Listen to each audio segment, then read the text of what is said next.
Welcome, everybody. How's everybody's afternoon going? Good? That's good. I know it's late in the day, and after lunch, everybody gets drowsy.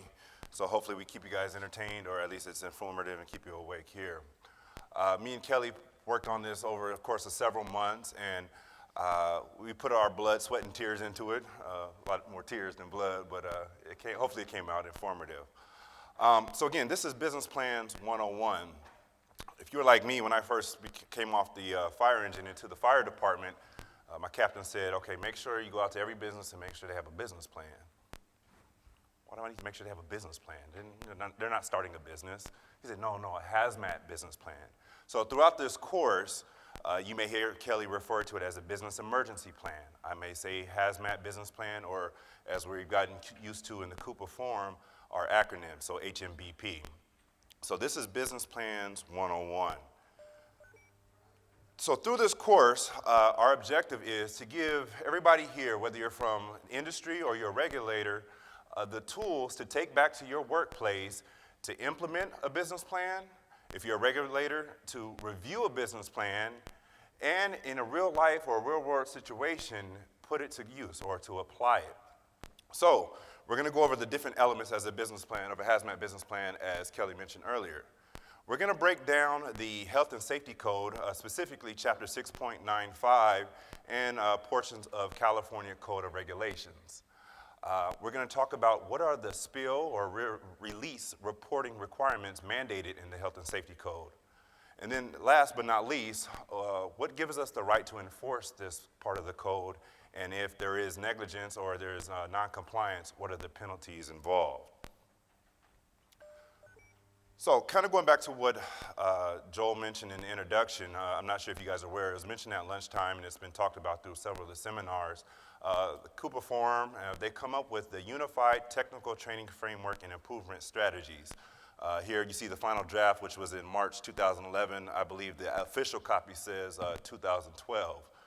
And basically what it is we're trying to uniform the training levels across all industries and all regulators. So of the different programs of the Unified Program, whether it's hazardous waste, underground storage tanks, hazmat business plans, we're creating a framework for training. So maybe down the line, for a new hire or maybe somebody that's been on the job for several years, they can use this as a reference for their in-house training program. So you guys, like me and Kelly, are guinea pigs. This is the very first course in that series. There's other one-on-one courses at this conference. But as we go to the next slide, you see that there's a beginner level, intermediate level, and advanced. So this course would be at the beginner level. So we're not going to get too technical with it.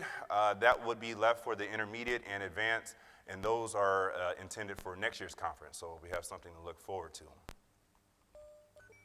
Okay, so let's get into HMBP. But before we get deep into actual hazmat business plan, we have to understand exactly how we got to that point. Environmental history. We know that America, or in our nation, we primarily were an agriculture company, and at the turn of the century, in the later last century, 2 centuries ago actually, we transitioned to more of an industrial. We had the Great Wars, things were being mass produced. As a byproduct of that, there was waste, there was pollutants. An example of this, even though this is not in our country, was the Great Smog of 1952. Due to coal burning, because of manufacturing, the pollutants from that mixed in with the atmospheric inversion. So what happened was the pollutants banked down upon the citizens of that particular town, and it killed some over 12,000 people. Another example of that, and some of you may be familiar with this and some may not, is the Love Canal tragedy. What you had here was a place in Niagara Falls, New York, Hooker Chemical Plant. They were an industrial chemical plant company, and they created a man-made canal where they were just dumping their waste. You had the federal government dumping their waste. You had the military dumping their waste with little or no regulation. This was done from 1920 to 1953. So you got 33 years of illegal dumping. In 1953, Hooker Chemical Company decided we're just going to cover over the canal. We're not going to even worry about it. We're just going to cover over the drums and everything that we dumped in there. About 1970, the citizens, to mention that, they built schools and houses on top of this canal. So in 1970, miscarriages, birth defects, skin burns, respiratory issues, cancers, these things start becoming more prevalent. They're like, well, what's going on here? Something's not right. Because of this was the driving force behind the Comprehensive Environmental Response Compensation Liability Act. Say that 5 times fast. CERCLA, the acronym is CERCLA. And basically, that's the Superfund. It's compensation to clean up industrial waste sites that could be a hazard to public health or the environment. As we see here, the Comprehensive Environmental Response Compensation and Liability Act. This was put into place in 1980, so we're talking less than 40 years. So if you wanted to consider environmental law, is still for the most part in its infancy compared to how many years they were dumping and generating hazardous materials and waste. Switching to the other side of things, this book here by Rachel Carson, Silent Spring. Ms. Carson addressed the issues and the harmful effects of pesticides, particularly on birds. Her book was a pivotal mark in environmental history. It led to the awareness and the banning of DDT, a known pesticide harmful to humans and animals. Her intent wasn't to get rid of pesticides altogether, but bring to awareness how they could harm the environment as well as the public. Pivotal events as far as environmental history. In 1970, we had the Clean Air Act, one of the first of its kind as far as regulation on the books.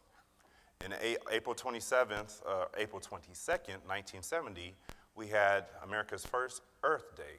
This was to bring awareness to the different environmental issues happening throughout the country. Primarily, it was propagated by those in the Midwest. Then a couple months later, in July of 1970, we had the establishment of the US EPA. So again, in the large scale of things, it's fairly recent history. Then in 1984, some might regard this as the worst industrial accident or event to ever occur. In Bhopal, India, you had a lack of safety regulations and a lack of due diligence by the employees there. And you had a mixture of water with methyl isocyanate gas. There was a release. It's about 45 minutes. But within that 45 minutes, you had some 27 tons of methyl or MIC gas released into the environment. Immediately, 3,800 people killed. Within the next few weeks, another 3,000. To this date, the estimate is 27,000. Our picture there says 23,000, but that number has increased slightly. And from this map, you can kind of see the far-reaching effect. Here's Bhopal down here. The gas spread in this area, and with our scale there, so maybe about 2 feet on that screen is about 2 kilometers. So it had a far-reaching effect. Here's the unit carbide plant right there. So with this incident, Congress was almost prompted or required to come out with something to prevent a disaster like this from happening on American soil. There were citizens that lived directly behind the Union Carbide plant that were instantly killed. So Congress pressed forward with an act for community right to know. But a year later, 1985, locally here in California, we had the Coachella Valley incident. This was another pesticide incident. Methyl isocyanate was used to produce pesticide. Same thing in Coachella Valley. They had a release of 25 tons of pesticide gas into the air.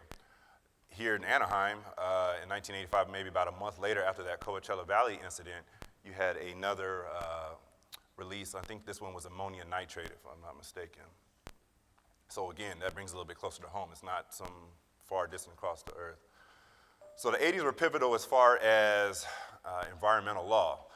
Because of the Bhopal incident, Congress enacted, or they passed the Emergency Planning Community Right to Know Act, also known as the Right to Know laws, or EPCRA is the acronym used. It was signed into law in 1986 by President Ronald Reagan. It's also known as Title III of the SARA Fund, which was the CERCLA, and it's amending CERCLA that was passed originally in 1980, a little bit more extensive. And we have a picture there. I don't think Miss America was part of that signing, but that's the best picture I could find trying to simulate that. Okay, so EPCRA, understanding it a little bit. Now this is looking maybe from a 30,000 foot level from here in California. There's 4 provisions of the EPCRA. The first one is emergency planning. The second one is emergency release notification. The third one is hazardous chemical storage and reporting requirements. And then last is the chemical release inventory. So those 4 provisions make up the EPCRA, or the Right to Know Act. Digressing just a little bit, to help us understand where we got with California law as well as federal law, we kind of go back to, I think, our 4th grade socioeconomic class, how a law comes into place. So typically, you have a Senate bill or an Assembly bill that's put before either the president of the government or the governor. Once they sign it, it then becomes a law or a statute, and it's entered into a code, i.e. the California Health and Safety Code or the United States Code. After that, it's usually brought down to the regulation stage. Now, regulations are meant to implement that code or that law. They interpret it, and they may give a more detailed way of how going about implementing it. Then at a local level, if you work for a local municipality like myself, we have our local fire ordinance. We're slightly more restrictive than the California Health and Safety Code as far as our reporting thresholds, and we'll get into reporting thresholds a little bit later. If you're from industry, you might have taken it a step further and developed your own best management practices, all of which is contributing to how EPCRA works on a federal level as well as in the state level. Okay, so the federal EPCRA program is implemented in California. It's primarily administered by the California Governor's Office of Emergency Services, CAL-OES is the acronym. CAL-OES acts as the State Emergency Response Commission, a CERC, all right? The unified program, as you can see there, the CERC is at the top with CAL-OES, and this is not necessarily to scale it as a hierarchy for how the unified program is run. This is kind of to show that there's a partnership amongst several different agencies. So you have the CERC at the top, which is a requirement of EPCRA. You have to have an established CERC. Then you have the unified program agencies. Cal EPA oversees the entire unified program. They also play a role as implementing certain rules and regulations. Then you have Department of Toxic Substance Control, better known as DTSC. You have CAL-OES, that's primarily responsible for the spill release reporting requirements. You have the Office of the State Fire Marshal. They're responsible for the California Fire Code. And then you have your State Water Resource Control Board. Again, all these different agencies work in a partnership to form the unified program. Hence, we're here today at the CUPA conference. Okay, so getting back in a little bit more into HMBP. So you have your California Fire Code that has a requirement for a hazardous material management program or the hazardous material inventory sheet. Those requirements were developed simultaneously at the same time that the Health and Safety Code requirement for the hazmat release response plan and inventory plan, better known as a business plan. So in mid-1980s, and actually California law was used as a model for the federal law. California was a little bit ahead of the curve when it came to it. So in 1985, you had Assembly Bill 2185 adopted, and then it then became Chapter 6.95 of the Health and Safety Code, and it's now supported by Title 19 of the California Code of Regulations. That kind of goes back to our slide about the legislature and how the laws are implemented. Okay, so we're in Hazmat Business Plan 101. California Health and Safety Code, Division 20, Chapter 6.95. Today we're only discussing Article 1, Business Plan, Business and Area Plans. You also have 3 other articles aside from number 1. Those are probably more than likely going to be covered in the intermediate and advanced courses. They get a little bit more detailed. But we're just going to stick with the very basics in order to give you a better understanding or the tools or maybe reinforce what you may already know to go back to your agencies or your places of business. Okay, as I said before, you have Chapter 6.95 of the California Health and Safety Code, Article 1, which is the Hazardous Material Management or Hazardous Material Management Release Program. And then you have the California Fire Code, which is responsible for the Hazmat Management Plan or the inventory sheets. They basically merge the two together to create what we know as the Hazardous Material Business Plan. They satisfy, if you do one, you satisfy the other. This was done to ease the burden upon businesses as well as regulators. Rather than submitting two of the same thing, you can do one and then you satisfy both law requirements. Okay, just kind of going back over what we talked about. We had little to no environmental regulations at the turn of the century and continuing on. Because of industrial processes, we had increases in pollutants, chemicals, hazardous waste, and the need for it. Again, there was little to no regulation, but because of incidents like the Love Canal, CERCLA there became laws on the books, a comprehensive law. California was known to have certain laws in place that monitored certain aspects of environmental law, but nothing that was really comprehensive. Then you had the big national disaster in Bhopal, India, that really got the wheels turning as far as environmental law with the passing of EPCRA in 1986. Then from EPCRA, we've got to know what we have here locally as a hazardous material business plan. So what is a hazardous material business plan, and what is it for? So if you read the slide there, it's established to prevent or minimize the damage to public health and safety and the environment. This is accomplished by requiring that all businesses that handle hazardous materials in quantities equal to, and here are our reporting thresholds, you can kind of see there, 55 gallons of a liquid, 500 pounds of a solid, or 200 cubic feet of a compressed gas. If, again, you work in a local municipality and you guys have adopted an ordinance, you can be more restrictive than those numbers there, but you cannot exceed those numbers. So in a hazardous material business plan, you have 4 different elements. You have your inventory. You must develop a site map to indicate where your hazardous materials or your hazardous waste is stored. You must also have a business emergency plan. So in case there is a spill or release, you have to have a plan in place to mitigate the problem and to remediate it. Then you have to implement an employee training program. 90 days after hire, at least once a year, you must have a training in regards to your hazardous material business plan. You must document it and keep it on file for 3 years. So to explain the concept of a business plan, I would say it's like this. If I took this trash can, and this cup was my hazardous material.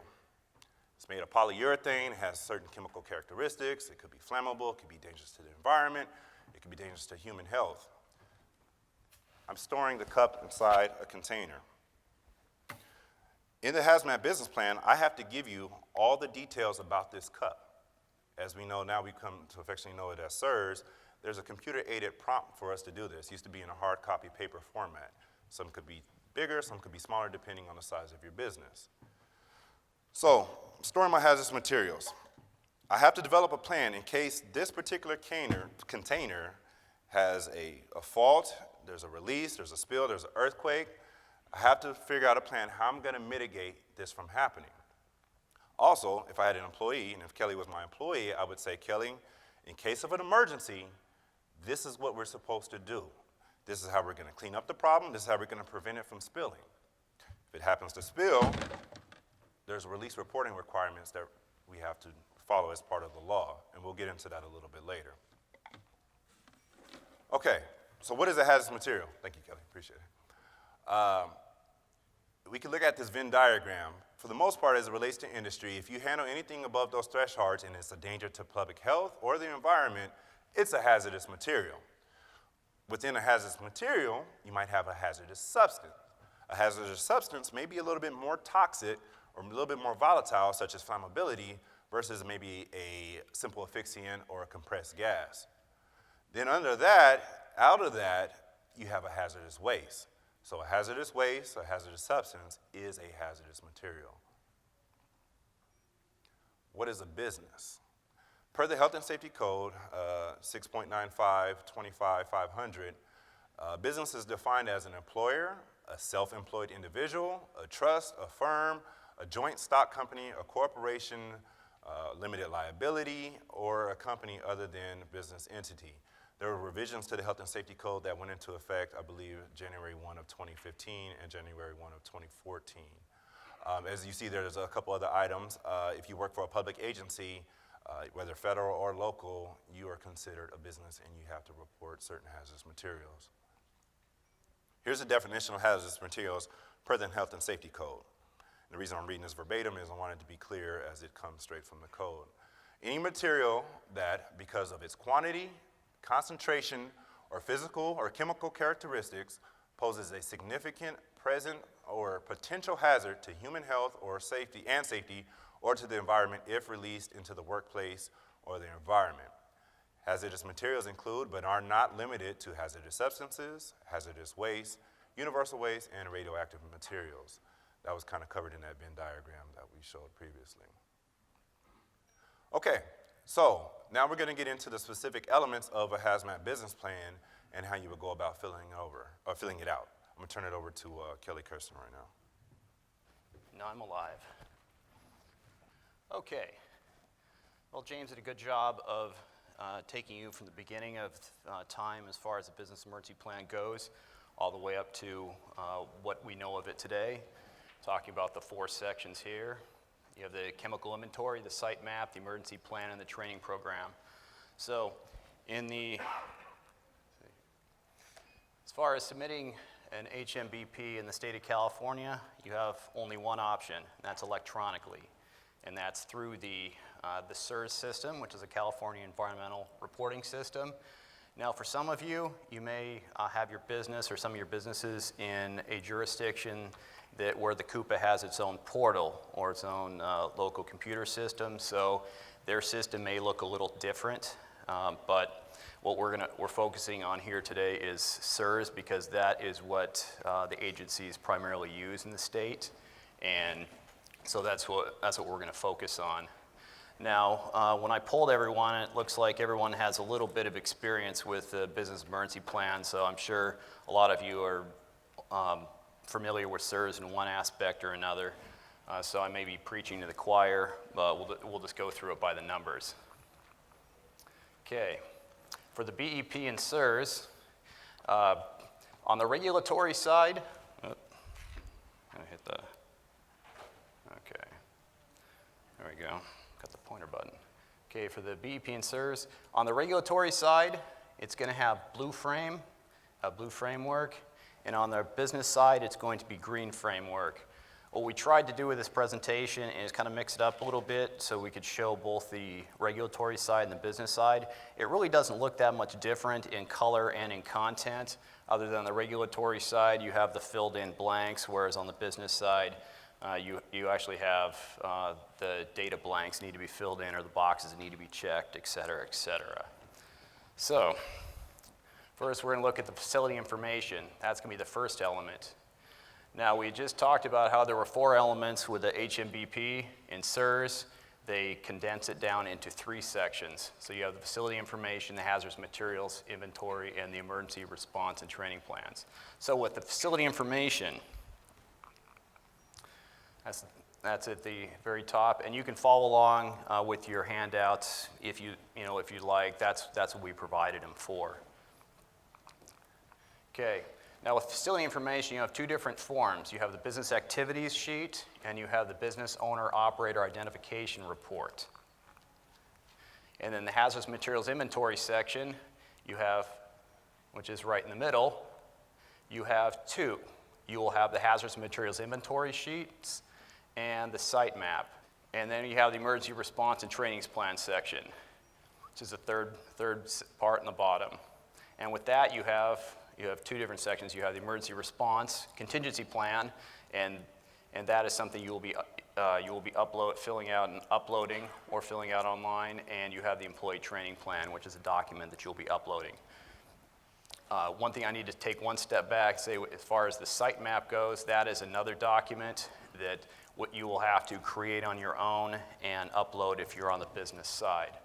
So the business activity sheet, the business owner operator identification report, the hazardous materials inventory sheets, and the emergency response contingency plan will all be information that you can fill out online, and the other 2 sections, the site map and the employee training plan, you will have to upload yourself. Okay, emergency response training plans, moving on. That's our last section. Okay, that's a blow up. Shows we have emergency response contingency plan and the employee training plan. Okay, there are three main requirements. Prompt notification of the appropriate emergency response personnel. That'd be 911, and to the CUPA. And procedures for the mitigation of a release or threatened release to minimize life safety and property and environmental damage or compromise. And evacuation plans and procedures, including immediate notice for the business site. Now, if this is a really large facility, this could be a really loud horn. You hear the horn, you take a look and see which way this windsock is going and go in the appropriate direction. We've seen a sign that says emergency site notification. It's got just like a coach's whistle hanging from it. Seen air horns, cell phone, or voice if it's a really small site. And if the facility is owned, operated by one sole person, nobody else is ever there, they can just notate, no one else is here, so, pretty much I know when I need to leave. There's something burning, okay, I need to get out. And as far as the notifications go, of course, 911, need be, local CUPA, Cal OES, that's for, if it's a mandated report, and James is going to speak a little bit about that, and the National Response Center. National Response Center will be required to be notified in the event of certain substances and certain amounts of substances if they're released. Now, like the site map, the plans, procedures are to be uploaded. And some facilities, especially large ones, they may have an emergency contingency plan that is this thick in a binder, and that's fine if it meets all the requirements and everything. We've had just enormous PDFs that are uploaded to SIRS, and there's some small facilities that will they'll upload just a small one, but also online there is a template that can be used by any facility if they would like to, and that can be filled out online and then loaded in.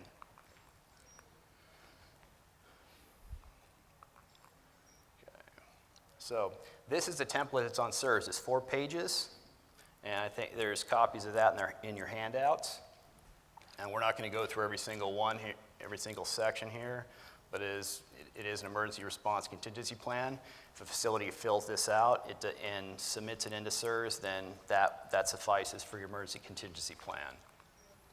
Page 2, page 3, and page 4. Okay, for a small business, got 2 questions here. Okay, number 1, then we'll get to you.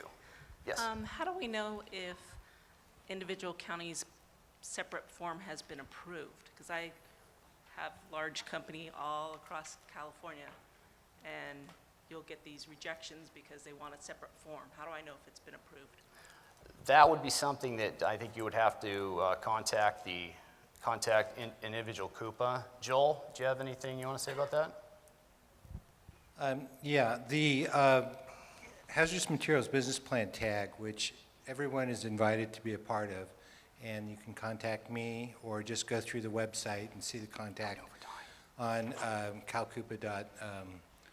calcupa.org website, and look for the Hazardous Material Business Plan tag.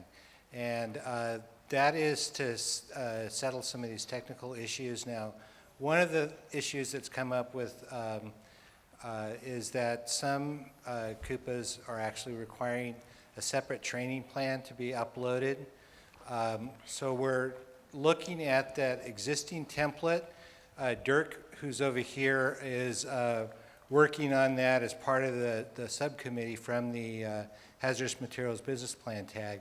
So if you want to get involved in that, basically what we want to do is the current template kind of describes what you have, but it doesn't go into as much detail maybe on the training aspect of it, and maybe doesn't give enough direction as to what steps to take in the case of an emergency. So we're looking at that, some revisions to that. So I know that's a long answer, but Right now, it's with the individual CUPA. If they're requiring a separate training plan to be uploaded, you probably just, and it doesn't have to be elaborate. It should be sized appropriate to the business that you have and the employees. The employees should be trained appropriate to the hazards and the type of business that you have. Does that help at all? Right now, it's up to the discretion of the individual CUPA. So they're trying to also come up with some expectations as to what's should be considered reasonable. And I think it would probably go off the size of the business. If you have a very large, complex business with a lot of chemicals, the existing information that's on the training in the template, I don't think is sufficient for most larger business. For a very simple business, it is. But yes, I'm going to go up here and then I'll come back to you.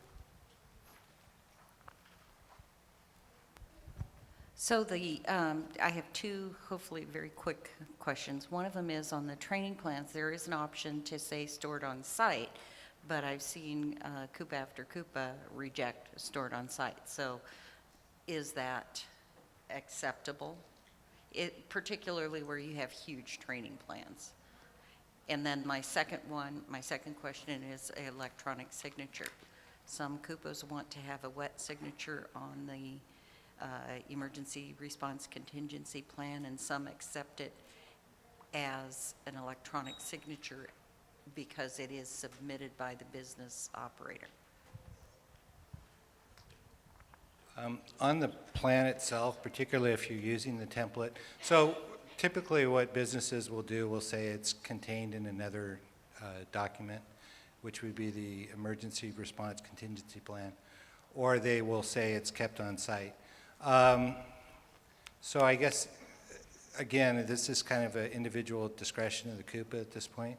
So I would say, comply with that. I think, for the training plan, I would say probably most jurisdictions don't want to see your entire training plan and all the training documentation. The training documentation can be, should be available at the inspection, whether electronic format or paper format. But it can be kind of an overview of your training program just to show that you have one in place. And you can refer to your other, your employee action plan or your hazard communication plan, other plans that you have as well. So does that help? Okay. I wouldn't consider electronics. I would consider just the submittal. I wouldn't, say that it needs to be signed myself. But let me go over here first. Okay. We'll take. I was just wondering on the note of each CUPA wanting a different thing. Aren't they supposed to have it written in their different ordinance for them to be able to enforce on it if it's not in the code already?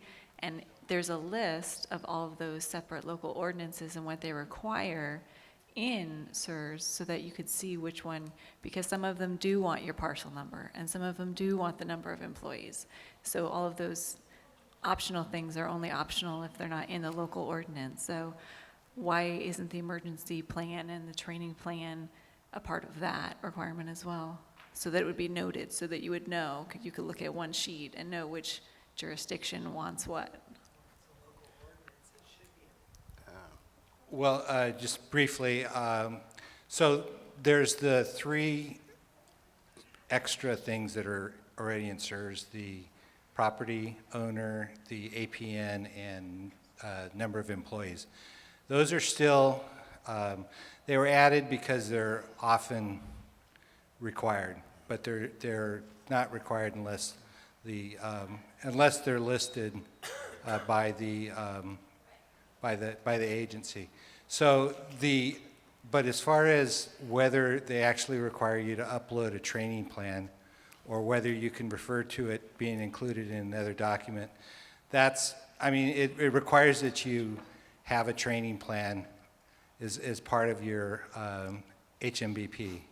So I guess it's not like they're requiring something else, they're just requiring you to submit the documentation.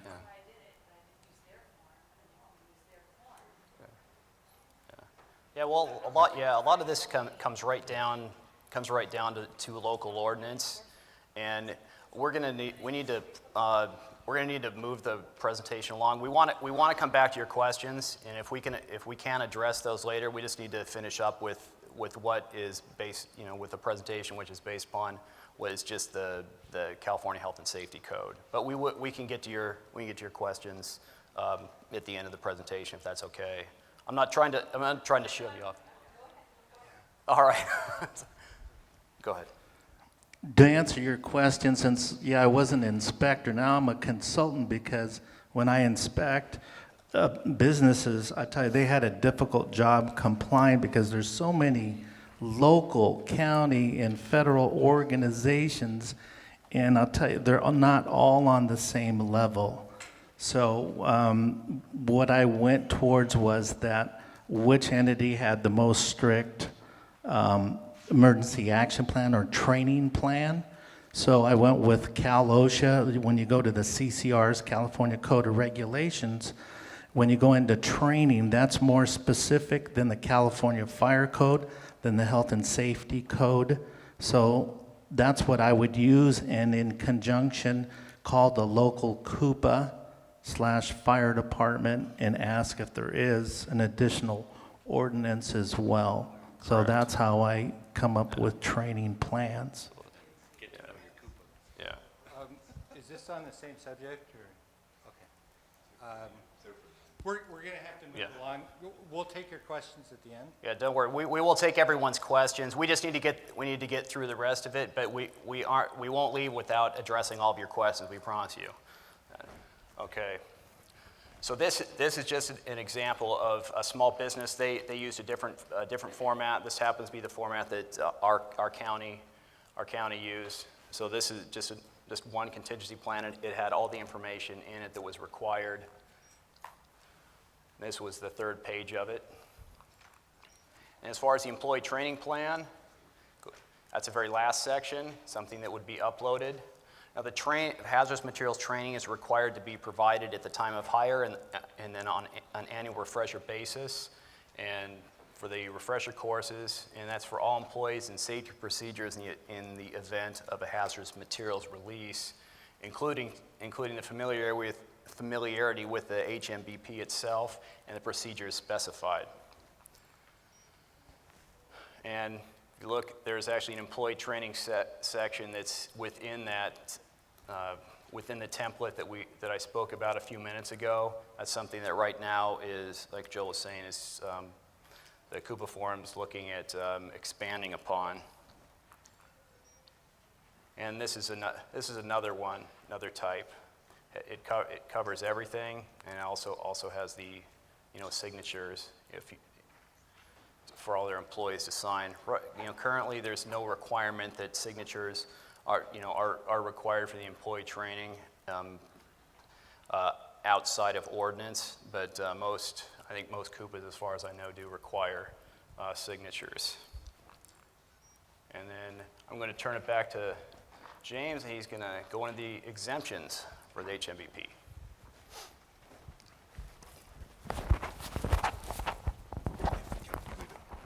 Oh, you can take that. Okay, cool. All right, everybody, thank you for your time. You guys have some great questions, and we definitely want to validate them and get to them. So I'll move through these next couple sections. Exemptions is kind of a important one, so I will cover as best I can.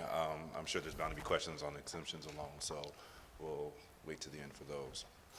Okay, exemptions listed in the Health and Safety Code. So you could almost categorize it into three different types of exemptions. The actual hazardous material exemption itself, local ordinance exemptions, which is also called procedural exemptions, as well as the type of business exemption. So, in dealing with hazardous materials exemptions, per the Health and Safety Code, the following hazardous materials are exempt from the requirements of this section.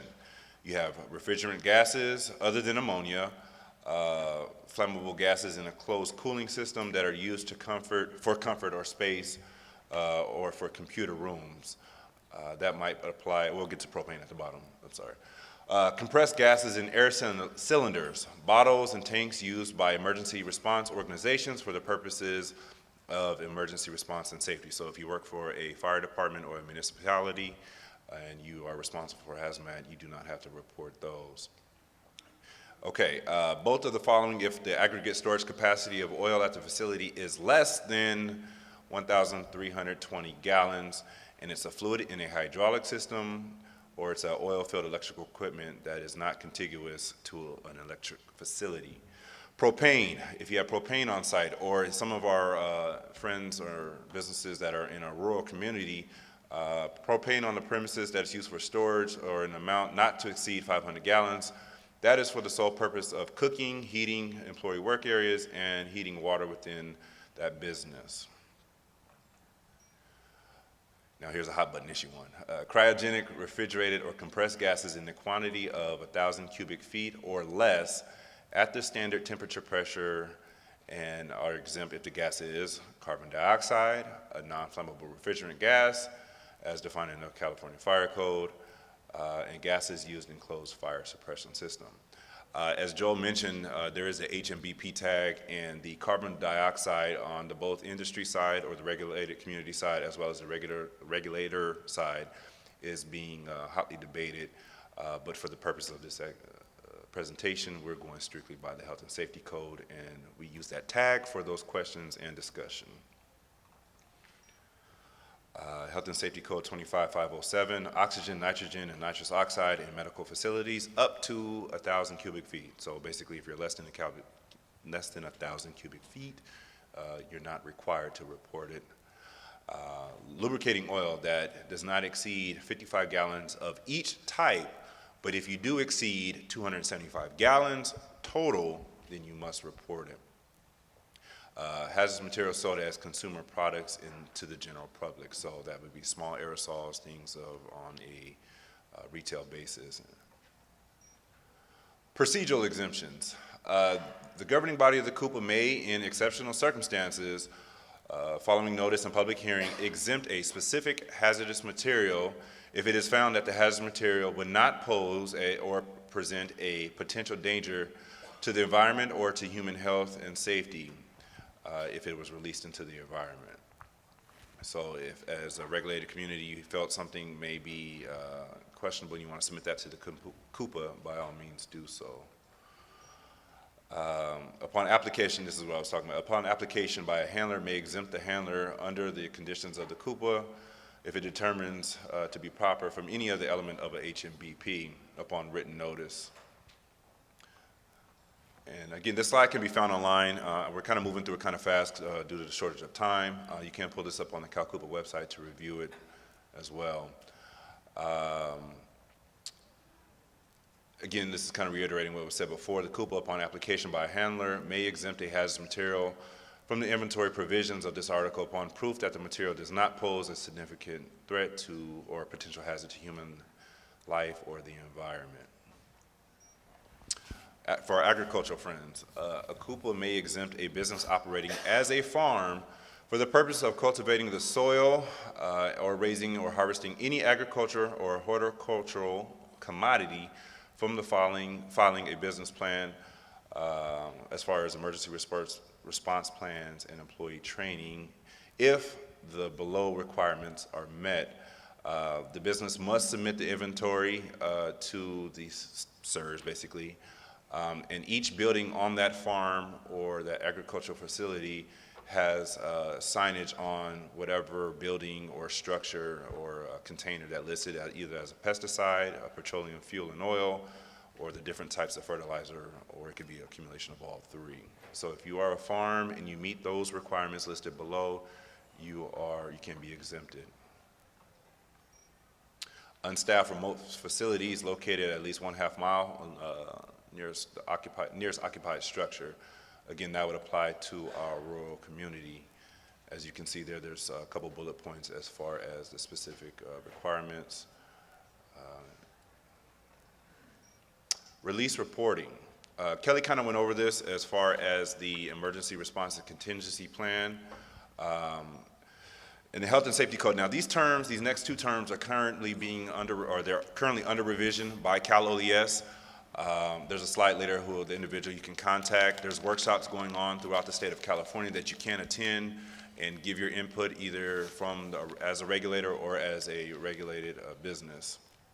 But per the health and safety code today, a release means any spilling, leaking, pumping, pouring, emitting, emptying, discharging, injecting, escaping, leaching, dumping, or disposing into the environment unless permitted by an authorized regulatory agency.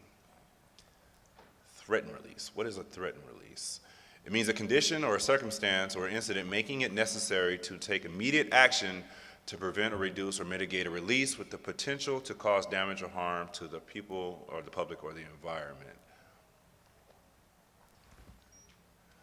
Reporting requirements. Again, Kelly kind of covered this. The handler, within 24 hours in some cases, but shall immediately upon discovery report any release or threatened release of a hazardous material.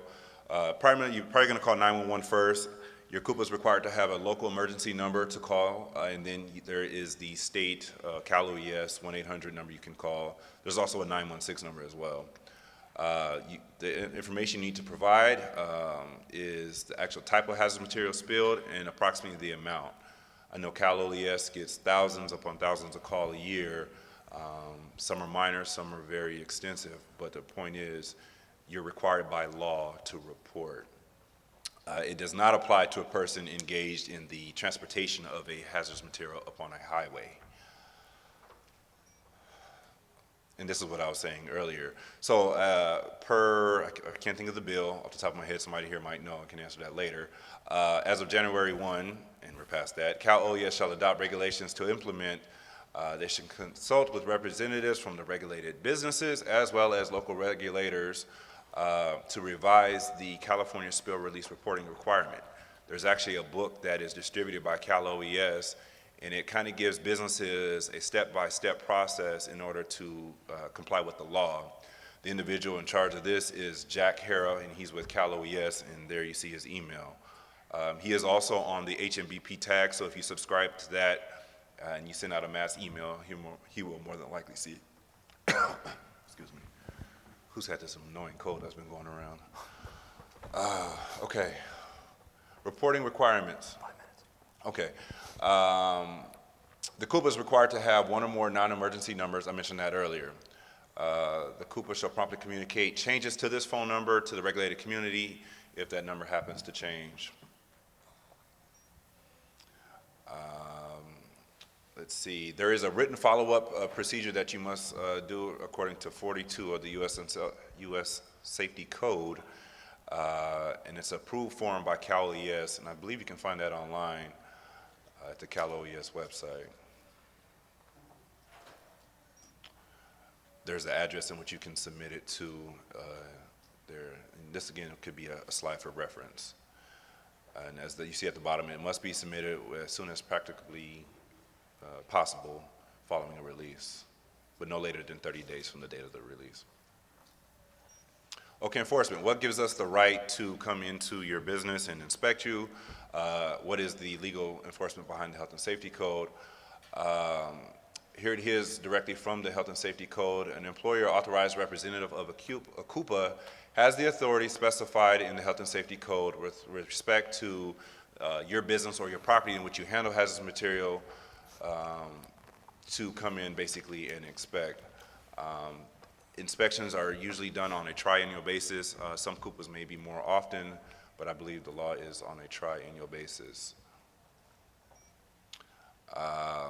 Statutory penalties. If you fail to submit a business plan, you can be fined up to $2,000 a day. Let's see. And again, I'm moving through these slides for the sake of time. I definitely want to get you guys questions. So if you do see something on here that you want to ask a question about, maybe we can stay afterwards or use the time allotted that we have left. A business that knowingly violates the Health and Safety Code 25504 is civilly liable, can be found civilly liable, but to amount not to exceed $5,000. This is a state requirement. The federal, it can go upward, I think it's up to $25,000. And there's the federal release requirements.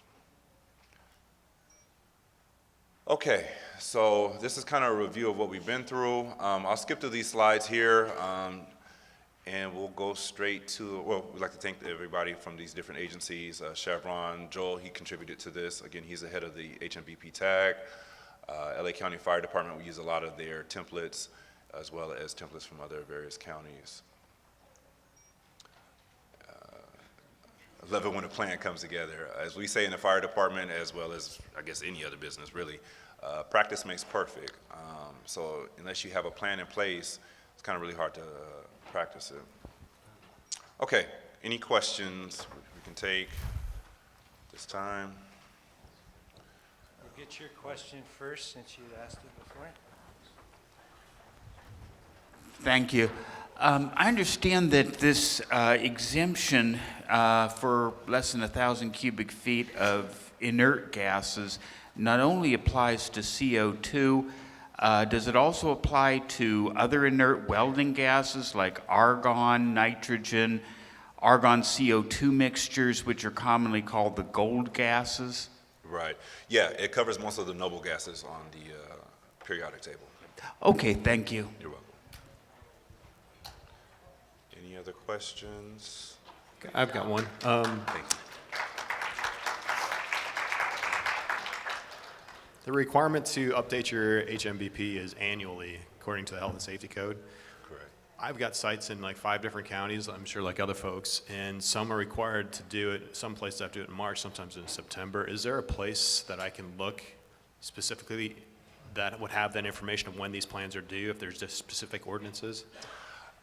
As mentioned before, unfortunately, because the law is still currently developing and with SIRS and the different requirements that were newly reported with that, my best answer to you is you want to have a business-to-business relationship with your local CUPA. I mean, the Health and Safety Code says before March 1st, but like if you live in LA County or you work in LA County, theirs is April 1st. The best bet as a business operator, if you are responsible for multiple facilities across several counties, is to contact and have a good relationship with that CUPA. Until then, we're working on finding maybe a comprehensive reporting date and a way to find that information at least.